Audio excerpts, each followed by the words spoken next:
Dan pemirsa, kami hadirkan emiten highlight berikut ini. Informasi lainnya, di tengah harga beras yang naik, saham Nasi lanjutkan penguatan 6,5% sehari atau penutupan Senin kemarin. Selain itu pemirsa, saham unggas seperti Cepin dan Java juga melesat diduga karena potensi berkah dari bansos. Beralih ke agenda ekonomi pemirsa yang patut menjadi perhatian di hari ini diantaranya adalah dari Amerika Serikat. Kemudian juga pemirsa dari Jepang IHK International Year on Year, dari Jerman Iklim Konsumen Jerman, dari Inggris pidato anggota MPC Ramsden, serta dari Uni Eropa kredit usaha perusahaan non-finansial. Dari dalam negeri pemirsa ada pemberitahuan RUPS dari BEST, kemudian BTPN tanggal kum HMETD, visi pencatatan saham perdana pada pagi hari ini akan kami tayangkan nanti pemirsa secara live dari Menhol Bursa Efek Indonesia.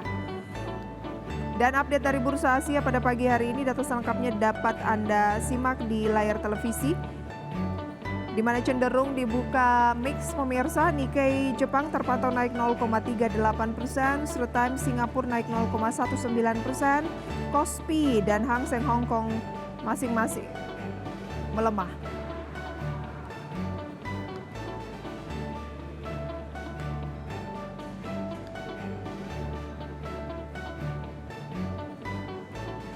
Dan pemirsa sudah tersambung melalui video conference bersama dengan Pak Wawan Hendrayana, Vice President dari Infovesta. Pak Wawan, apa kabar? Baik, selamat pagi, sehat selalu. Selamat pagi, terima kasih sudah join bersama kami, sehat selalu. Pak Wawan, berbicara mengenai harga kebutuhan pokok begitu ya, yang terus melambung dalam beberapa bulan terakhir, 1 bulan terakhir begitu ya. Emiten-emiten yang terkait dengan unggas saat ini mengikuti karena bansosnya juga saat ini ditambah dengan daging ayam dan juga telur, apalagi untuk yang anak yang stunting, keluarga yang memiliki anak yang stunting seperti itu ya, sampai dengan bulan Juni nanti. Lantas Cepin kemudian Java Main kemarin mengalami penguatan yang cukup signifikan khususnya untuk Cepin dan juga Java. Bagaimana proyeksi Anda untuk saham poultry atau unggas ini? Ya, tentu saja kalau kita bicara tentang saham, memang ada sentimen jangka pendek ya. Tapi idealnya investor itu tetap melihat 3 hal, fundamental, prospek, dan juga likuiditas. Kalau kita bicara tentang prospek, tentunya umum pada mendekati bulan Ramadan, bulan puasa, itu saham-saham poultry, saham-saham pangan ini cenderung memang naik. Karena justru ketika bulan puasa itu konsumsi masyarakat meningkat. Tetapi kalau dari sisi jangka panjang ya, berarti investor harus melihat juga fundamentalnya itu sendiri ya. Jadi betul saham-saham poultry ini untuk kinerja Maret sampai dengan Juni diperkirakan sangat baik begitu, karena tadi ada program bansos, lalu juga kita akan sebentar lagi memasuki bulan puasa.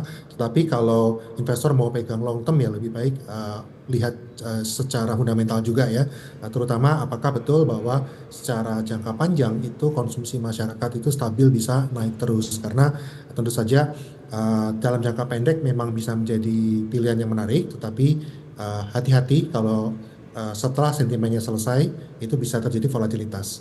Oke, setelah sentimennya selesai bisa terjadi volatilitas.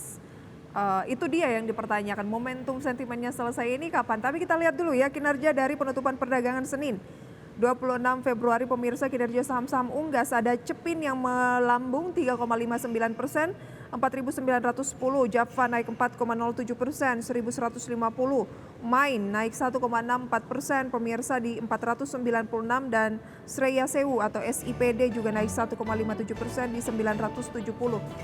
Penguatan paling signifikan kita lihat terjadi pada Cepin dan juga Java yang menjadi leading di sektor ini pemirsa ya.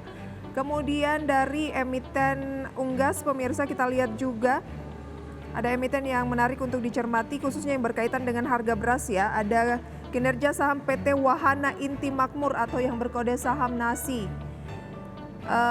Senin naik 6,58% atau di posisi 81, dalam sepekan sudah melesat 15,71%. Ini adalah salah satu yang mengalami penguatan paling signifikan pemirsa dari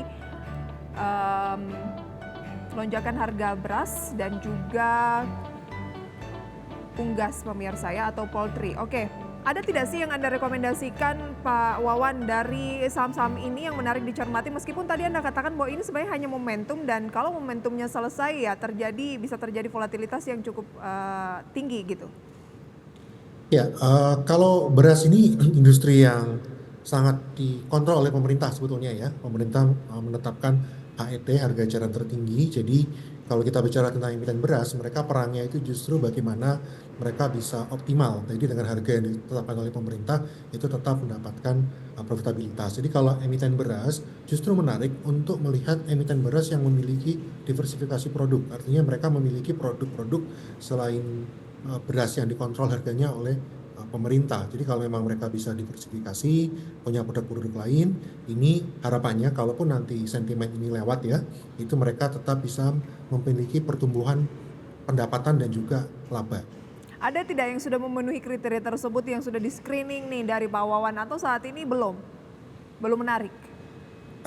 Ya sebetulnya kalau kita bicara tentang emiten beras ya, uh, Hoki itu salah satu emiten yang mencoba untuk diversified begitu, tidak hanya produk-produk beras yang dikelola oleh pemerintah, tetapi investor juga harus paham bahwa emiten beras di Indonesia saat ini itu kapitalisasinya rata-rata kecil gitu ya. Jadi small mid cap lah jatuhnya.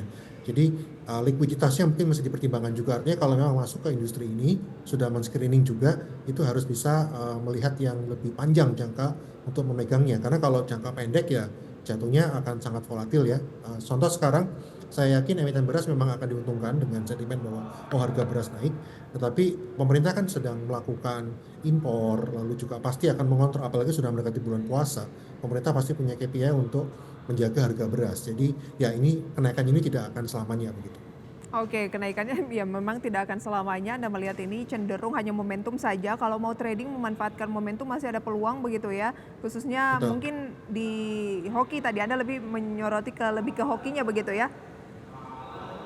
Ya, secara kapitalisasi ya kalau untuk pedagang beras ya Hoki saat ini yang paling besar di bursa. Meskipun kalau dibanding saham-saham lain ya dia tetap relatif kecil ya, tetapi untuk industri beras Hoki salah satu yang paling besar.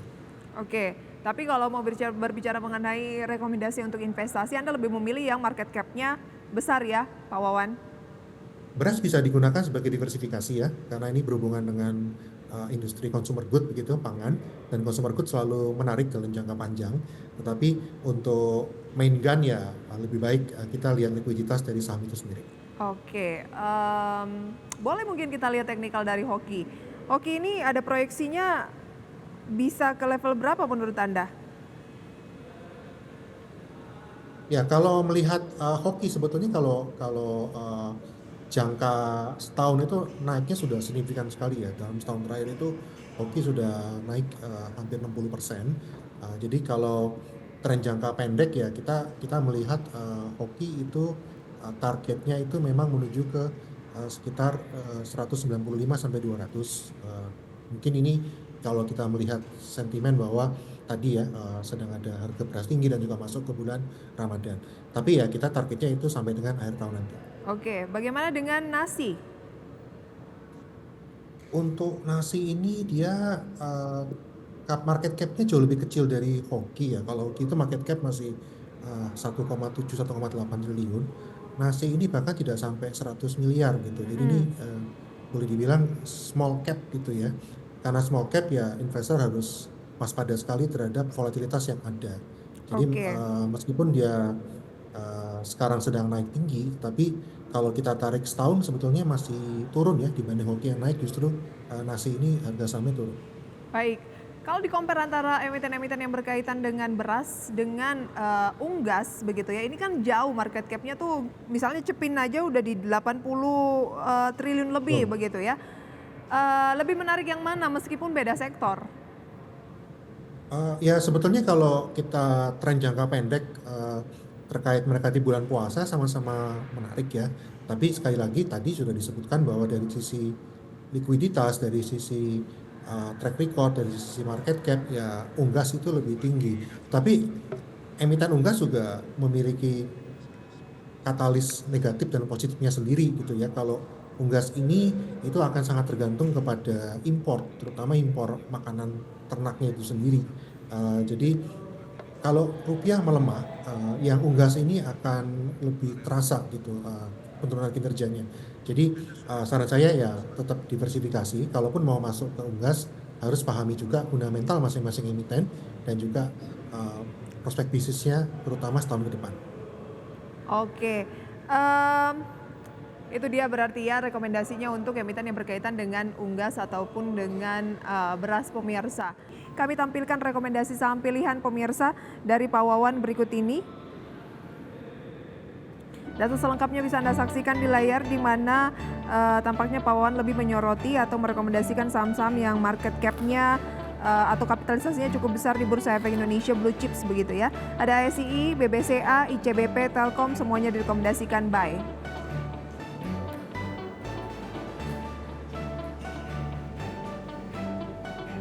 Ulasan selengkapnya kami hadirkan usai jeda, tetaplah bersama kami di segmen Market Pass.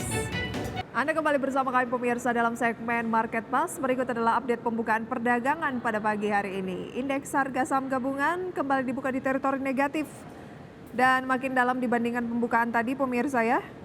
Di mana IHSG turun 0,30% atau 21 poin di 7.262 dengan nilai tukar rupiah terhadap dolar Amerika Serikat di 15.654, juga melemah sekitar 0,19%. Saham-saham yang menjadi gainers based on value diantaranya adalah emiten yang baru saja IPO, VC pemirsa yang naik 15%.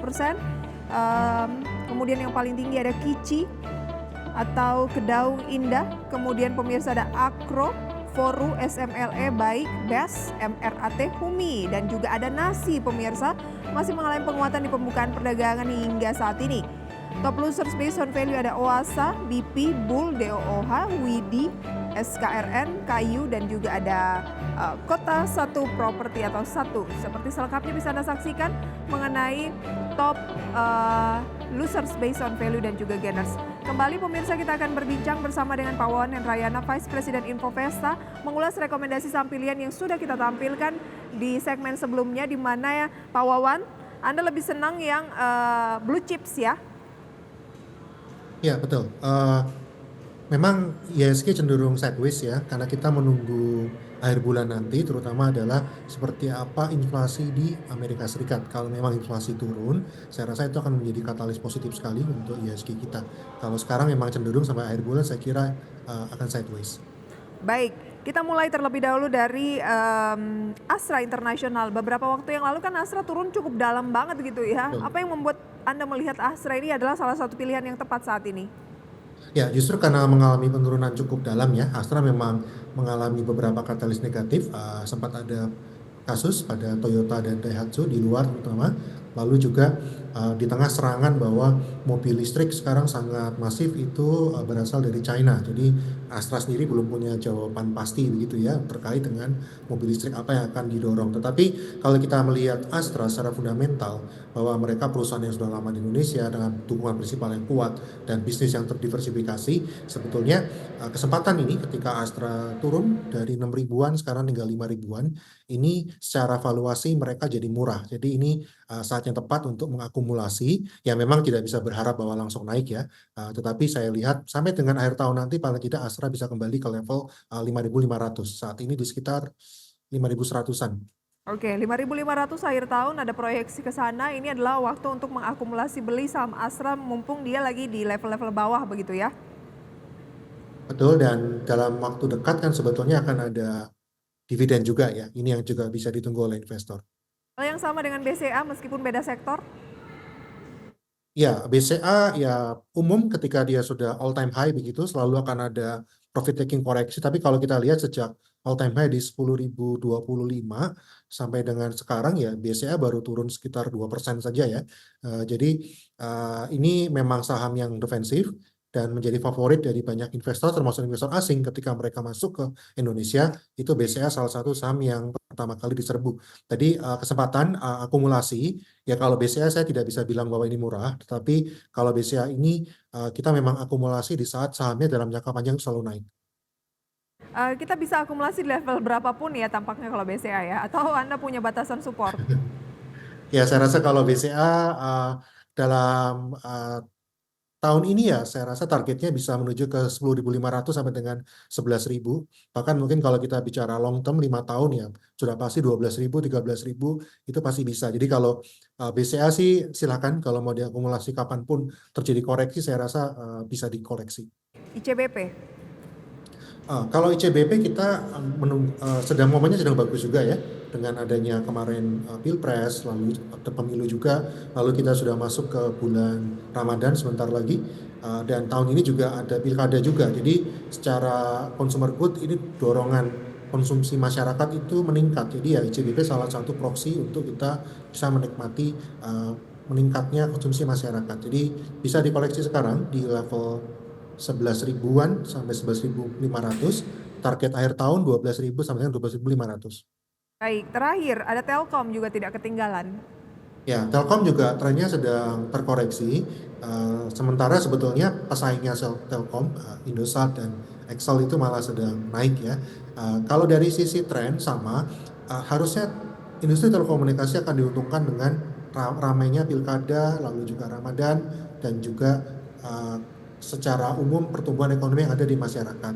Telkom sendiri memang mereka lebih diverse dibanding Indosat dan juga Excel, tetapi dengan turunnya harga Telkom, apalagi sekarang di level 4.000-an, saya rasa itu murah, bisa dikoleksi dengan target akhir tahun nanti menuju ke 4.400 sampai 4.500. Baik, ada ASI, BBCA, ICBP, Telkom direkomendasikan buy. Tentunya ini lebih menarik untuk invest medium begitu ya, Pak Wawan ya? Medium to long term, Oke, betul. sebelum kita akhiri Pak Wawan, tips investasi atau mungkin investasi yang lain selain saham begitu ya, instrumen investasi lain yang Baik. menarik, tipsnya apa nih dari Pak Wawan? Ya, selain saham tentunya karena kita expect bahwa di tahun ini akan ada penurunan suku bunga, maka yang berbasis obligasi itu juga menarik, seperti ORI atau obligasi negara SUN atau bahkan obligasi korporasi atau bisa juga melalui reksadana pendapatan tetap.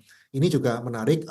Saat ini sendiri kalau kita bicara tentang SUN itu yang yield 10 tahun sekitar 6,6%-an.